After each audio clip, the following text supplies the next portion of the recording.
We need access for all, not just for myself who's got a disability.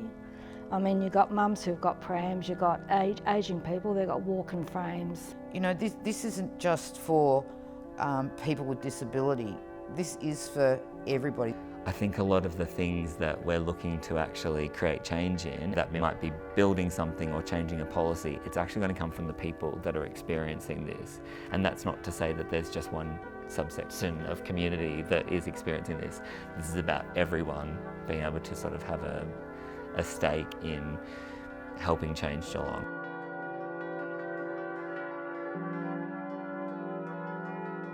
You know, people need to be able to get around their city. They've got a right to go to restaurants, do the sorts of things that everybody else does, but for many people they don't have that opportunity. So we started by running a number of forums and talking to people about what the issues are for them and how we might best address them.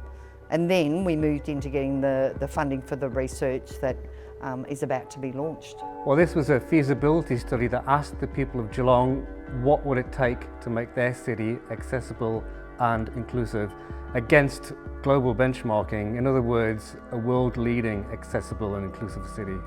And that was followed by an extensive period of data collection where we designed a research program where we had 3 sticky workshops.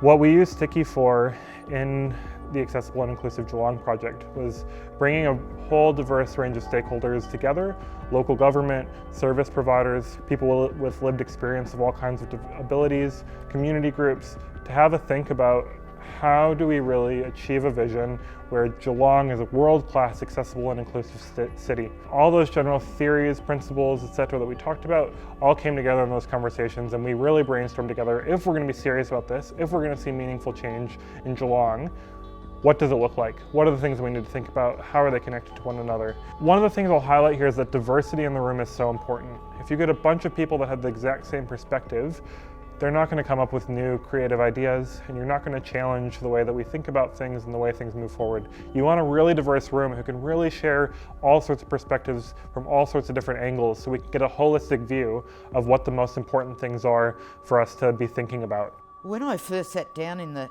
Sticky group, I thought, oh, I don't know. I really wanted to do all of them, but of course I know we couldn't. The way Andrew did the Sticky, knowing that he had people with vision impairment in the group, the way he stepped it through, I really got what he was talking about.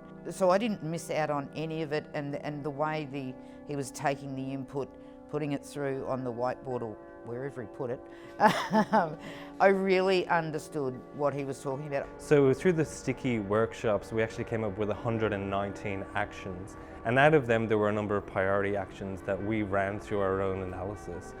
And in that analysis, we figured that there was a number of actions that were more important than others because of their high leverage value. So after that process, we then assembled a narrative to take to 3 focus groups. So we took what the community said, we analysed it, and then we took it back to the community, so different stakeholders within the community, all people with disability, and we asked them, does this look right to you? I had a very strong North Star that I really wanted to hope that there would be an alignment. Some of the bigger, broader processes of, say, how things get disseminated, or you know, some of the bureaucracy and things like that, I think can sometimes stifle what is at the heart that needs to be researched.